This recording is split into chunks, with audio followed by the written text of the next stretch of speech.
사도행전 28장 17절부터 마지막 절까지 읽겠습니다.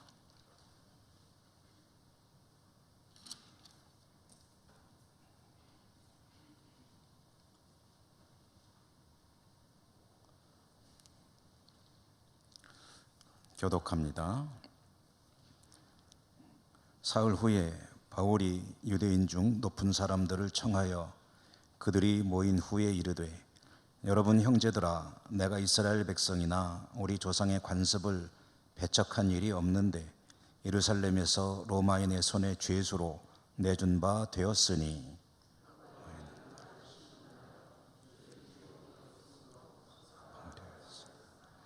유대인들이 반대하기로 내가 마지못하여 가이사에게 상소하며 내 민족을 고발하려는 것이 아니니라.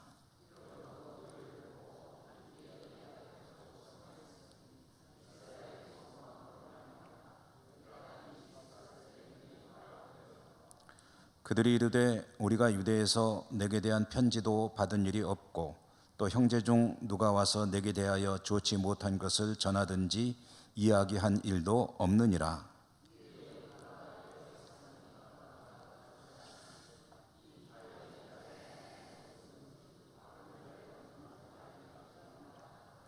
그들이 날짜를 정하고 그가 유숙하는 집에 많이 오니 바울이 아침부터 저녁까지 강론하여 하나님의 나라를 증언하고 모세의 율법과 선지자의 말을 가지고 예수에 대하여 권하더라.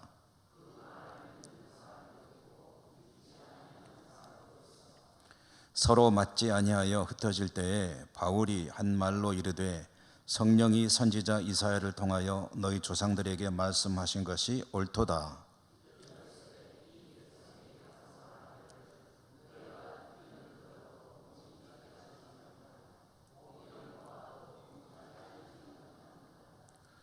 이 백성들의 마음이 우둔하여져서 그 귀로는 둔하게 듣고 그 눈은 감았으니, 이는 눈으로 보고 귀로 듣고 마음으로 깨달아 돌아오면 내가 고쳐줄까 함이라 하였으니,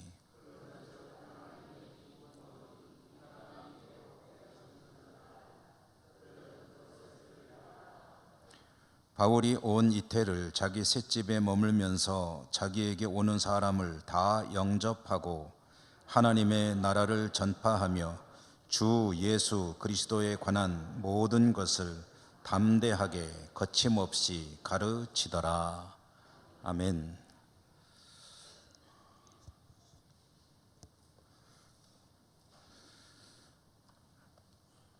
주님 은혜에 기원드립니다. 수요 성경 읽기, 신약 성경 읽기로 해서 169번째이고요.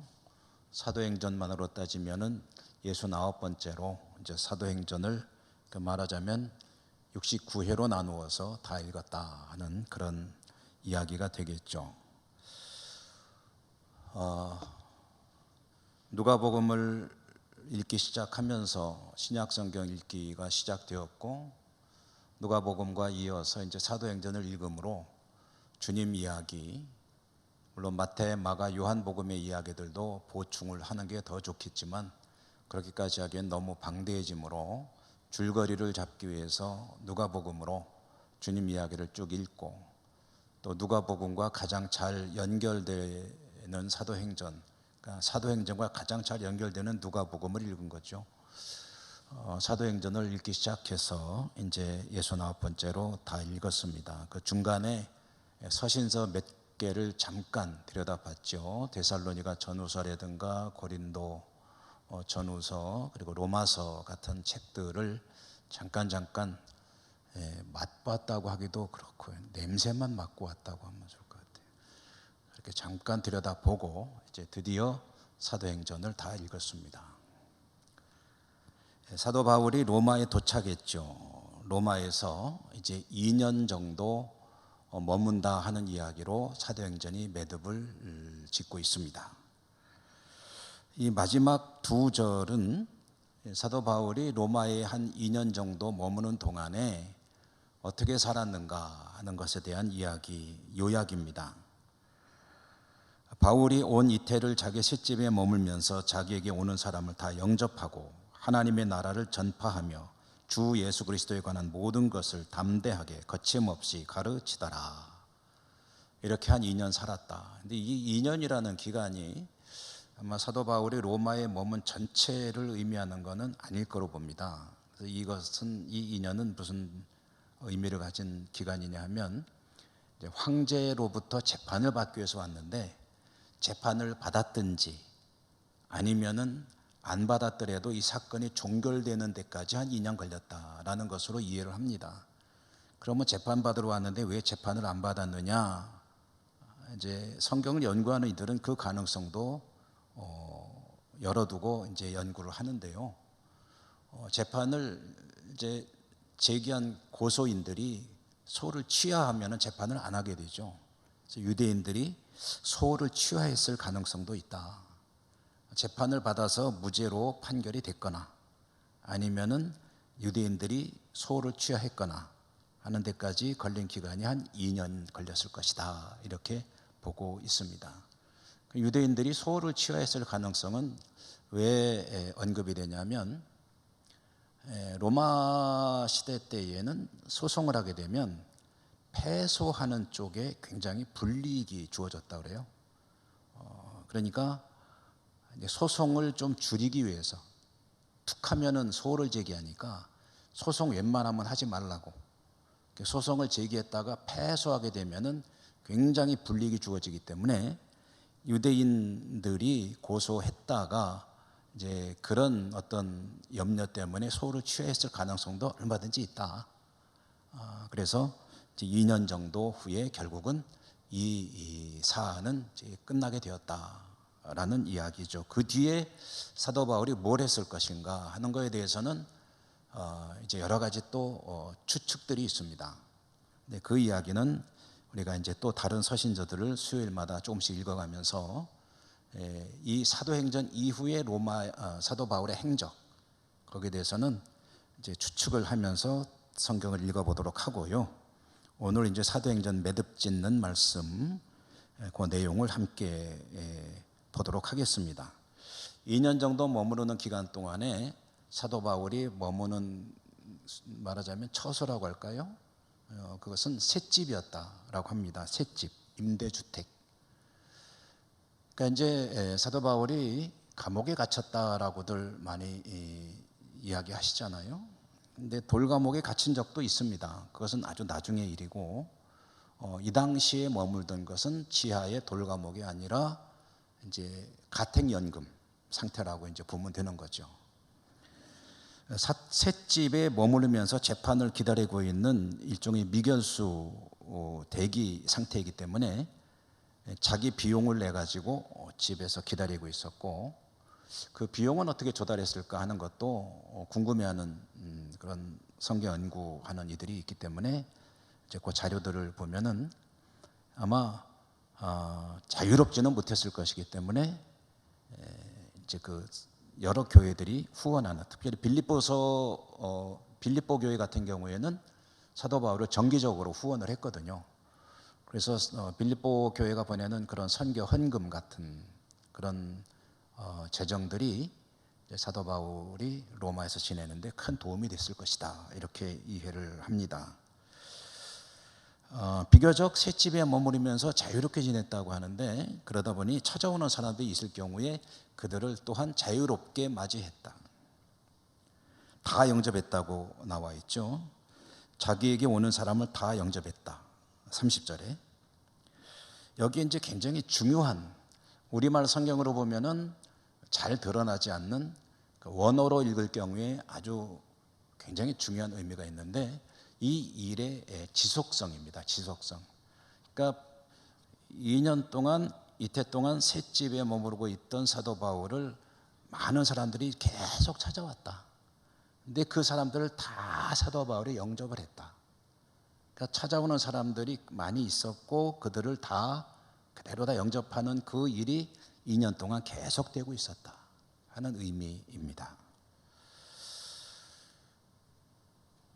사도 바울이 이와 같이 거리낌 없이 오는 사람들 다 맞이해서 그들과 만남을 가질 때 무슨 일을 했겠느냐 하면은 좀 어리석은 질문이 되겠죠.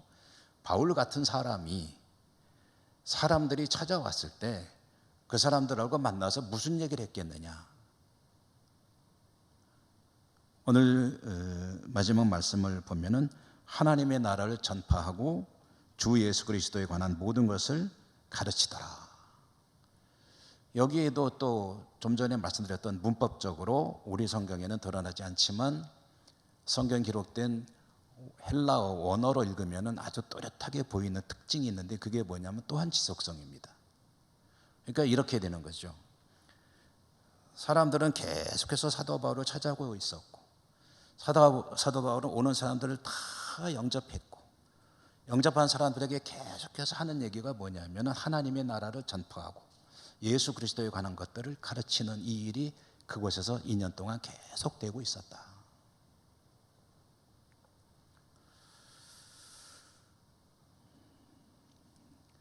계속되고 있었더라 라고 하고서 이제 28장 31절로 사도행전이 매듭이 지어집니다. 그런데 여기 또 하나의 중요한 그 암시가 들어있는데 그건 뭐냐면은 이제 뭔가 좀 이렇게 끝나는 것 같은데 안 끝나는 것 같은 그런 상태로 사도행전은 이제 여기서 딱 끊어지고 있다는 거죠. 매듭 지어지고 있다는 거죠. 끝나는 것 같은데 안 끝나는. 그래서 이 사도행전의 끝맺음 부분을 보고 성경을 연구하는 이들은 또 어떻게 이해를 하냐면 이 사도행전의 이 역사가 계속된다는 의미로 이해를 합니다. 사도행전 그래서 28장이지만 뭐 보통 교회들이 무슨 선교 또는 전도 어떤 행사라거나 할 때 이름 붙일 때 액츠 29 그래서 사도행전 29장 뭐 이런 식으로 이름 붙이는 행사들이 제법 있습니다. 요즘도 그런 게 있나 보는데 한동안 굉장히 유행을 했었어요. 사도행전 29장 성경의 사도행전은 28장까지만 있는데 사도행전 29장부터는 이제 교회들이 기록해 나가는 또 다른 사도행전이다. 해가지고 이제 그럼 교회들이 뭘 할 것이냐? 복음을 전하고 하나님 나라를 가르치고 예수 그리스도에 관한 이 이야기를 끊임없이 이어나가는 그런 사명을 감당해야 될 거 아니냐. 그래서 이제 사도행전 29장이라는 용어를 많이 쓰곤 합니다. 자, 오늘 이 30절과 31절 마지막 두 절이 사도 바울의 로마에서의 생활에 대한 압축이라고 한다면 로마에 도착한 뒤에 있었던 중요한 일 한 가지를 오늘 우리가 읽은 17절부터 그 사이에서 전해주고 있습니다. 그 얘기가 뭐냐 하면은요, 오늘 17절부터 읽었죠. 보면은 사흘 후에라는 말로 시작이 되는데 이 사도 바울이 로마에 도착한 후에 사흘이 지났을 때 만난 사람들이 있었다. 누구냐? 유대인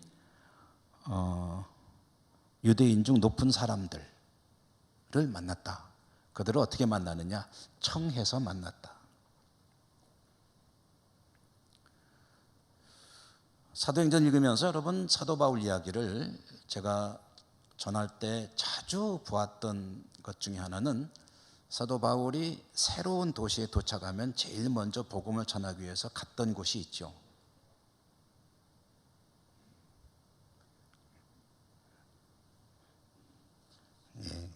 회당이죠. 안식일이 되면 어디를 갔습니까? 회당에 갔죠. 회당에 가서 누구에게 복음을 전했습니까? 하나님을 경외하는 사람들 그리고 유대인들에게 복음을 전했습니다. 왜 그러느냐도 여러 차례 말씀드렸죠. 이 사람들은 구약 성경을 알고 있는 사람들입니다. 메시아를 기다리는 사람들이에요. 그러니까 메시아에 대해서 설명할 필요 없이 당신들이 기다리는 메시아가 왔다는 얘기를 하는 것으로 바로 들어갈 수 있으니까 말하자면은 복음을 전하기 아주 수월한 거예요. 다 설명할 필요 없이 당신들 메시아 기다리잖아요. 그 메시아가 오셨어요. 그게 누굽니까? 십자가에 죽으신 예수 그리스도. 그가 바로 우리가 기다리던 메시아입니다. 이렇게 얘기를 하는 거예요.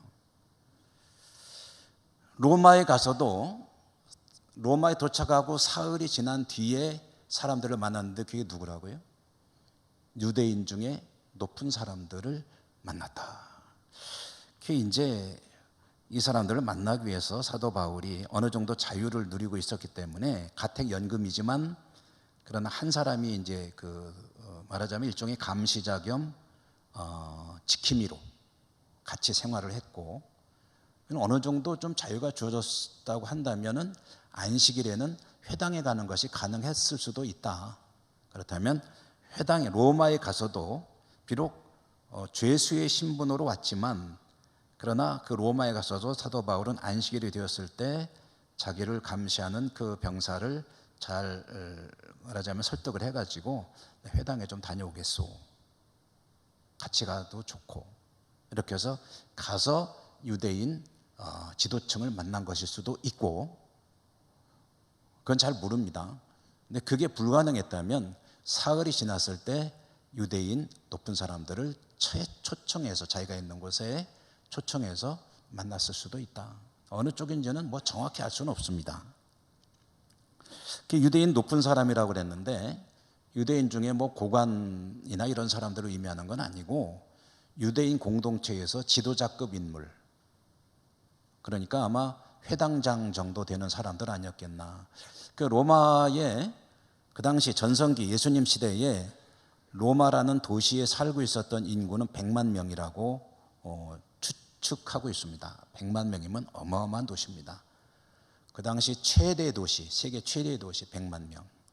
그 다음에 제2의 도시인 알렉산드리아, 안디옥 이런 데가 한 70만 명 정도, 이 정도 살았다고 하는데요. 어쨌든 100만 명이 사는 이 로마에 유대인이 몇 명 살았느냐 하면은 학자들에 따라 조금씩 다른데 보통 한 적게는 2만 명, 많게는 5만 명 정도가 살았다고 전해지고 있습니다. 그러니까 100만 명 중에 유대인의 비중이 2% 내지 5%, 최대로 보면 5%. 그리고 로마의 회당, 유대교 회당이 최소 10개 정도는 있었을 것으로 전해지고 있습니다. 근데 사실 회당을 세우려면은요, 유대인 남성 성인 10명이 있으면은 설립이 가능하거든요. 요즘에 우리 대한예수 장로회 통합교단 헌법에 의하면은 이제 세례교인 15명 있으면은 이제 교회를 설립할 수 있죠. 이 당시에 유대교 회당은 10명이면 세울 수 있었기 때문에 10개라고 그러면 좀 적은 걸 수도 있겠지만, 그러나 굳이 뭐 인구 수에 맞춰서 다 회당을 만들 필요는 없죠. 10개 회당이면은 예를 들어서 한 2만 명이 산다고 적게 잡아서 2만 명이 산다고 그러면은 그 중에 이제 회당에 열심히 나가는 사람도 있고 또 그 중에도 이제 잘 안 가는 사람들이 있거든요. 유대인이라고 전부 다 안식일을 철저히 지키는 건 아니거든요. 그러니까 그 중에 율법에 정말 충실하게 사는 사람들이 한 20, 30%라고 하면은 그러면 회당마다 한 몇백 명씩 모이는 그런 규모 있는 회당일 수도 있고요. 어쨌든 사도 바울은 로마에 도착해서 제일 먼저 회당에 갈 수 있었으면 갔을 것이고 못 가더라도 유대인들을 만나려 했고 그래서 유대인 지도층들을 만나게 되었다.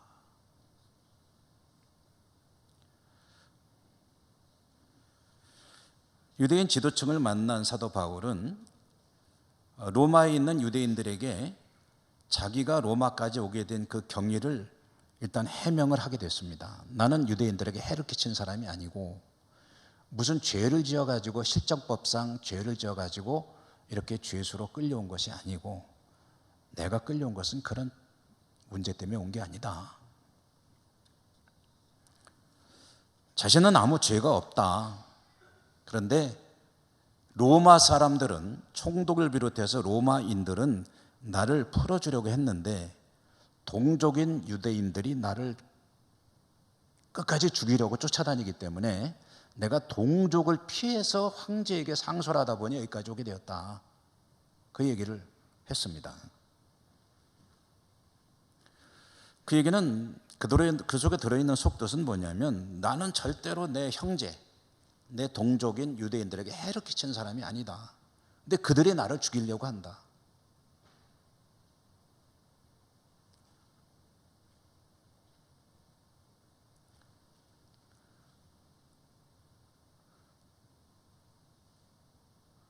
그러면 이제 유대인들도 궁금해지겠죠. 유대인 지도층들도. 그러면은 도대체 그 예루살렘에 있는 유대인들은 당신을 왜 그렇게 죽이려고 하는 거냐? 당신 뭔가 좀 잘못한 게 있으니까 그럴 거 아니냐? 이유가 있을 거 아니냐? 거기에 대해서 궁금해하겠죠. 사도 바울은 그에게도 자진해서 꺼낸 것 같아요.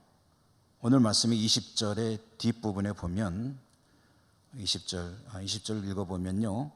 이러므로 너희를 보고 함께 이야기하려고 청하였으니, 자, 당신들하고 내가 얘기하고 싶어서 당신들을 불렀습니다. 이스라엘의 소망으로 말미암아 내가 이 쇠사슬에 매인 바 되었노라. 내가 이렇게 된 것은 이스라엘의 소망 때문에 이렇게 됐습니다. 그러면 여기서 이스라엘의 소망이 뭡니까? 메시아죠. 메시아를 기다리는 거죠. 나는 메시아에 대해서 하나님께서 계시한 바 올바른 진리의 말씀을 소식을 전했는데, 유대인들은 메시아에 대한 자기들의 생각을 버리지 못하고 내 생각이 내가 전하는 것에 틀렸다고 하면서 나를 죽이려고까지 끊임없이 시도했다. 내가 여기 왜 끌려왔느냐? 메시아 때문에 끌려왔다. 그 말은 무슨 얘기냐면, 메시아에 대한, 좀 객관적으로 얘기하면 메시아에 대한 견해차 때문에 내가 여기까지 오게 된 거다. 그렇게 얘기하니까 이제 로마 유대인들이 자세한 얘기는 다음에 한번 들어보자. 그래서 이제 두 번째로 만남을 갖게 되는데, 이 두 번째 만남은 사도 바울이 묵고 있는 곳으로 와서 이제 만남을 가지게 된 것으로 보입니다.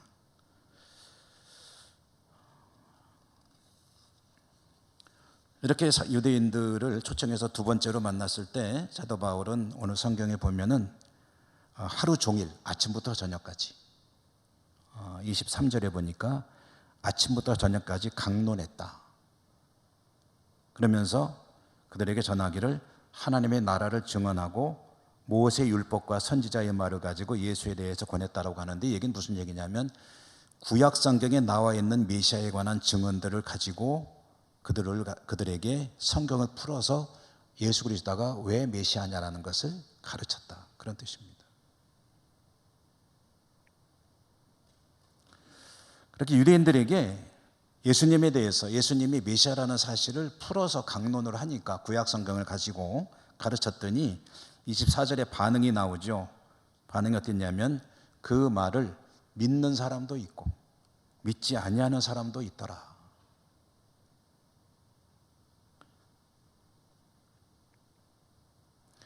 이 얘기는 무슨 얘기냐면 그 유대인들의 반응에 신통치 못했다, 그런 얘기입니다. 이 사람들은 대체로 그냥 그 얘기를 듣고 나서 고개를 갸우뚱갸우뚱하고 있었다, 그런 뜻입니다. 대세는 믿지 않는 쪽이었다는 얘기죠. 그래서 25절 이하에 보면 사도 바울은 그렇게 긴가민가 하면서 돌아가는 유대인들에게 뭐라고 선언하냐 하면, 당신들이 믿지 않으니 이방인들에게 복음이 가게 될 것이다 라는 이야기를 합니다. 자, 이 얘기는 무슨 얘기냐면 유대인들은 난 포기한다, 그런 뜻이 아닙니다. 무슨 저주를 하든가 짜증을 내거나 화를 내거나 그런 게 아니고, 누구든지 당신들은 복음이 유대인의 복음이라고 생각하지만 이 복음은 누구에게나 차별이 없는 복음이므로 유대인뿐 아니라 이방인 누구든지 이 복음을 믿는 자들이 구원받게 된다 하는 그 얘기를 이제 들려준 거죠. 우리에게는 너무나도 당연한 얘기죠. 이게 여러분 얼마나 당연한 얘기입니까? 오히려 유대인들 쪽의 사고방식이 이상한 거잖아요. 근데 그 당시 유대인들에게는 이게 기가 막힌 얘기, 이거 말도 안 되는 소리입니다. 계속해서 우리가 성경을 보면서 이야기 나누지만 우리에겐 너무나도 당연한 얘기인데, 누구든지 믿는 자는 구원을 받고 헬라인이나 이방인에게나 또는 유대인에게나 차별이 없는 게 복음이다. 이걸 너무나도 당연한 것으로 우리는 받아들이고 있는 이 성경의 진리의 선언이 유대인들에게는 말이 안 되는 소리인 거예요. 왜냐? 여호와 하나님은 이스라엘의 하나님이고 이방 민족들에게 구원을 베푼다는 것은 상상도 할 수 없는 일이거든요.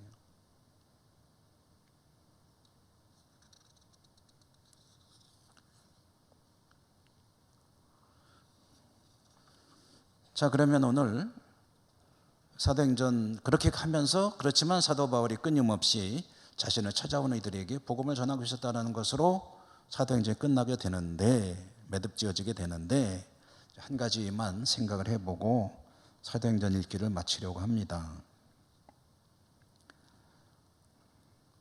참 지겹도록 듣고 있는 이야기인데요, 유대인들이 예수님을 도대체 안 믿는 이유가 뭐겠습니까?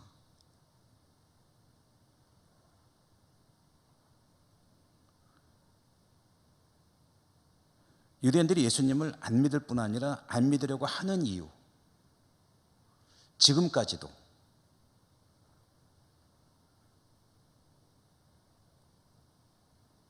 유대인들이 예수님을 안 믿고 배격하고 그를 믿는 이들을 탄압하고 결국 교회를 박멸하려고 하는 그런 움직임을 계속 가졌던 그 이유, 그것은 그들의 믿음을 지키려는 것이기 때문입니다. 그들이 가지고 있는 메시아 상이 뚜렷합니다. 그런데 예수를 메시아라고 하는 사람들의 주장은 자기들이 받아들일 수 없는 거예요. 자신들이 원하는 메시아가 아닌 겁니다. 이 예수라는 이를 메시아로 받아들인다는 것이 용납이 안 되는 겁니다.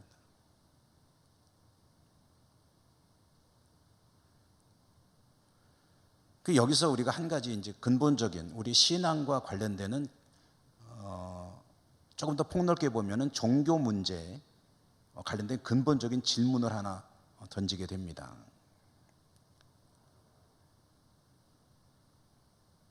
신앙이라는 것은, 종교라는 것은 어떤 신적인 존재를 믿고 살아가는 게 신앙이죠. 저와 여러분, 우리들은 삼위일체 하나님을 우리 유일한 신으로 믿고 살아가는 사람들 아닙니까? 세계 대부분의 종교, 그 중에는 신이 없는 종교들도 있습니다만은 대체로 대부분의 종교들은 신적인 존재를 가지고 있습니다. 신이 여러신 그런 종교도 있고, 또 하나뿐인 종교들도 많지는 않지만 꽤 있습니다. 근데 이 수많은 종교들이 가지는 그런 중심이 있는데, 그 중심에는 큰 차이가, 근본적인 차이가 하나 있습니다. 종교마다 가지고 있는 중심 중에 가장 근본적인 차이를 가지는 게 뭐냐면은 방향성입니다. 방향성. 조금 풀어서 말씀드리면, 신이 인간을 향해 있느냐, 인간이 신을 향해 있느냐, 이 방향의 문제. 이 방향에서 세계 모든 종교들이 다른데, 대부분의 종교들이 가지고 있는 것은 인간이 신을 향해 가는 겁니다. 인간이 신을 향해 바라보고 다가가려고 하는 것, 그것이 대부분의 종교가 가지고 있는 방향입니다. 그리고 인간이 신을 향해 가는 이유가 뭐냐면 자신의 뜻을 이루기 위함입니다. 자기가 원하는 것을 얻기 위해, 자기의 뜻을 이루기 위해서 신을 향해 나갑니다. 그게 대부분의 종교가 가지고 있는 신을 찾는 이유입니다. 모시는 이유, 믿는 이유. 반대로 신이 인간을 향해 있는 종교가 있습니다. 그게 바로 우리 기독교 신앙입니다. 이렇게 말하는 게 더 정확할 것 같아요. 인간의 신을 향해서 가는 것, 신이 인간을 향해 오는 것, 그 방향이 정반대로 되어 있죠. 신이 인간을 향해 오는 이유는, 좀 전에 뭐라고 제가 말씀드렸죠? 인간이 신을 향해 가는 이유는 자신의 뜻을 이루기 위함. 신이 인간을 향해 오는 이유는 인간이 살아가는 삶의 자리에 신의 뜻을 이루기 위함입니다. 그게 근본적인 차이입니다. 그리고 신이 자신의 뜻을 이루기 위해 인간을 찾아오는 유일한 종교가 기독교라는 거예요.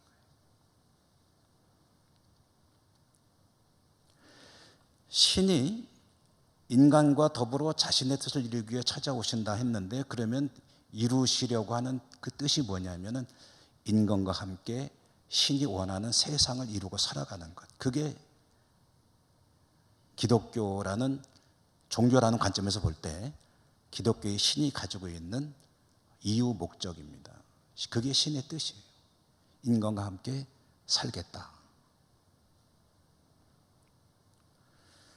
성경이 그것을 잘 보여주고 있잖아요.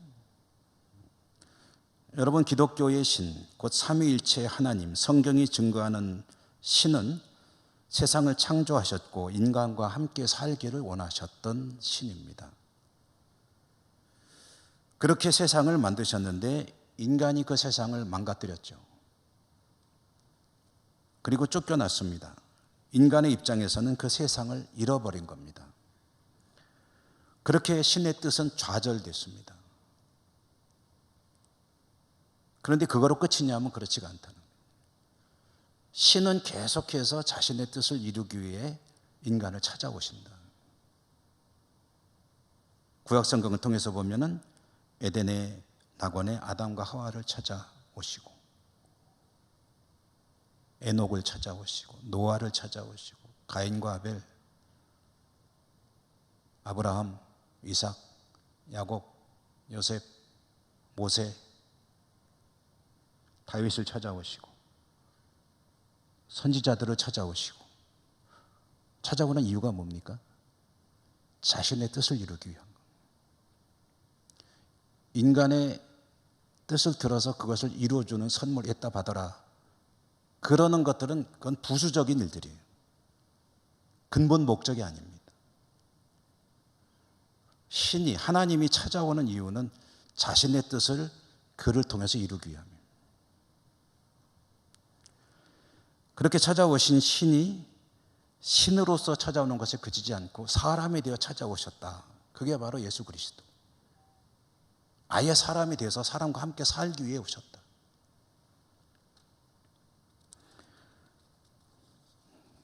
죽으셨다 부활을 승천하신 그 주 예수 그리스도의 뒤를 이어서 성령께서 찾아오셨다. 성령 강림절 지났죠. 그리고 다시 오실 것이라고 선언하시고 그것을 이루어가고 계신다. 다시 오시는 재림. 그러면 재림의 그때는 역사의 종말이거든요. 역사의 종말의 그때에 어떻게 되느냐? 그때는 이제 신이, 하나님께서 자기가 이루셨던 나라를 완성하시고 거기에서 자기 백성들과 함께 살아가시게 될 것이다. 역사의 시작과 종말이 그렇게 흘러가고 완성이 될 것입니다. 복음은 그 사실에 대한 이야기, 일들이고, 복음을 전한다는 것은 그 하나님의 이야기를 전하는 것이고, 그 중심에 계신 주 예수 그리스도를 전하는 것. 그게 땅끝까지 복음을 전하는 사람들에게 주어진 사명입니다.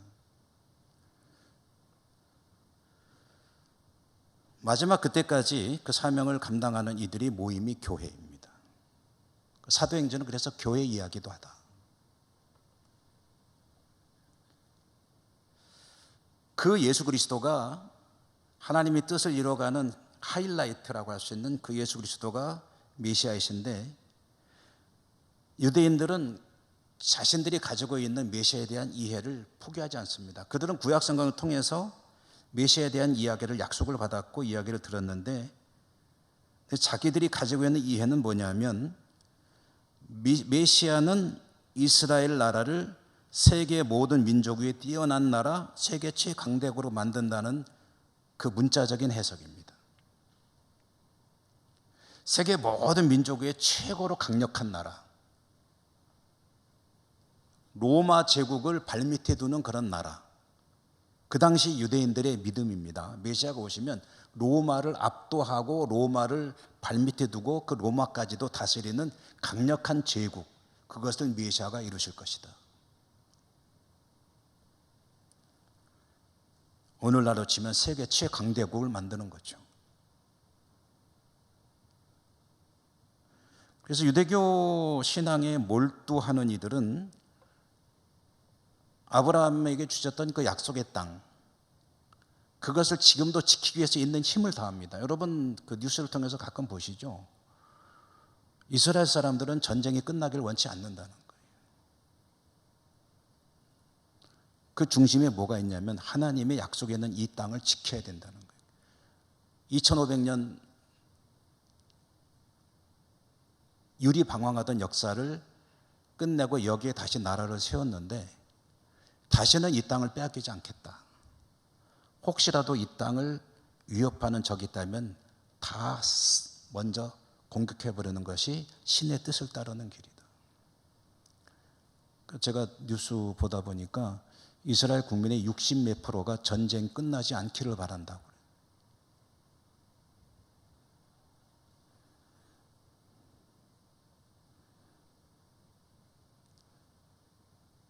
사도 바울이 전하는 그런데 메시아라고 하는 이에 대해서 얘기를 들어보니까 그 십자가에서 죽었다는 거예요. 그러니까 여러분 한번 생각해 보십시오. 유대인들이 그런 메시아를 기다리고 있는데 와서 그들의 입장에서는 헛소리를 늘어놓는데 그 헛소리 때문에 현혹되는 사람들이 한둘이 아닌 거예요. 그러니 그냥 둘 수 없는 거죠. 이란을 먼저 때려버리듯이 어떻게든 이거 죽여야 되는 거라. 그들의 입장에서는.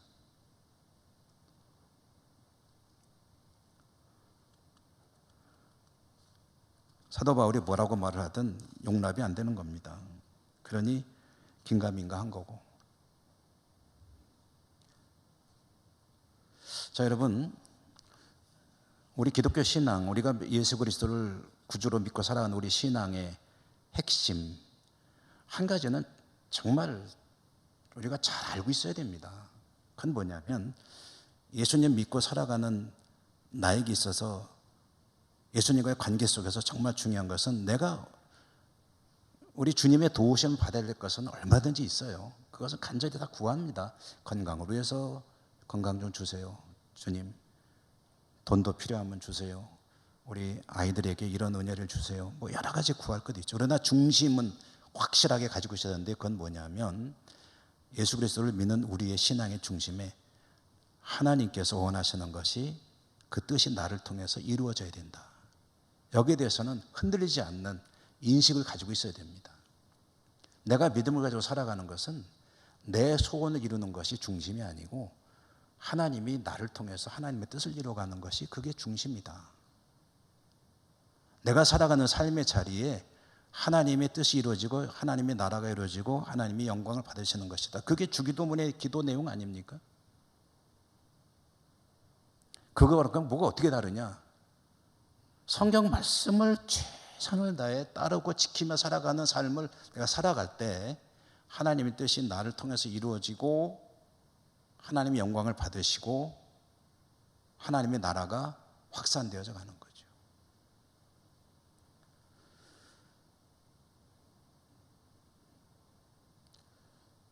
그래서 사도행전의 마지막 사도 바울이 그걸 열심히 하고 있더라. ing 계속 미완결로 끝났다고 말씀드렸죠. 완결된 게 아니고 미완결로 끝났고 이것은 지금까지 계속되고 언제까지 계속돼야 되느냐? 주님 다시 오실 때까지. 이렇게 사도행전을 매듭을 짓습니다. 이제 이후로 수요일에는 이제 사도행전 이후 이야기, 서신서들이 계속 주어지고 사도 바울은 사도행전 이후에는 로마로 간 이후엔 또 어떻게 활동을 했는지 하는 이야기들, 그리고 여러 가지 서신서들. 다음 수요일에는 사도 바울이 로마에 와서 머무는 동안에 예루살렘에서는 무슨 일이 있었느냐, 단면을 들여다보는 야고보서를 한 번만 보고 또 넘어갈 거고요. 그 뒤에는 사도 바울이 이제 로마에 연금돼 있는 동안에 썼던 편지들, 골로새서, 빌레몬서, 에베소서, 빌립보서 이런 이야기 성경들을 그러니까 맛보기는 너무 시간이 걸리니까 냄새만 맡고, 그리고 넘어가서 이제 여러 가지 서신들과 시간이 되면은 요한계시록까지 쭉 한번 다루면서 신약성경 읽기를 계속해 나가겠습니다. 말씀을 통해 주어진 은혜가 풍성하시기를 주님 이름으로 축복합니다. 은혜로우신 하나님 감사합니다. 사도행전 읽기를 매듭을 짓습니다. 계속해서 저희들이 하나님 은혜 가운데 거하는 복된 삶이 되게 하시고 저희들을 통해서 하나님의 뜻이 이루어지는 삶을 살아갈 수 있도록 축복해 주옵소서. 예수님 이름으로 감사하고 기도드립니다. 아멘.